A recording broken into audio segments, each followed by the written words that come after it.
மேலானவனிடம் தன் முழு பொறுப்புகளையும் ஒப்படைத்து விடுகிறான். அந்த ஒப்படைப்பின் பிரகடனம்தான் இந்த காலை நேர துஆ. இது வெறும் வார்த்தைகளின் கோர்வை அல்ல, இது ஒரு ஒப்பந்தம். யா அல்லாஹ், இந்த காலையை நான் அடைந்தேன். இந்த காலையின் ஆட்சியும் இந்த முழு உலகின் ஆட்சியும் உனக்கே உரியது.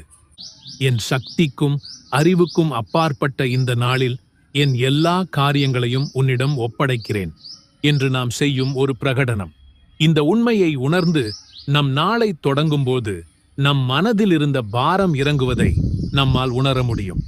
கற்பனை செய்து பாருங்கள், நீ நிம்மதியாக உன் கடமையை செய் என்று சொன்னால் எப்படி இருக்கும்? அப்படியொரு நிம்மதியையும் தைரியத்தையும் தான் இந்த துஆ நமக்கு வழங்குகிறது.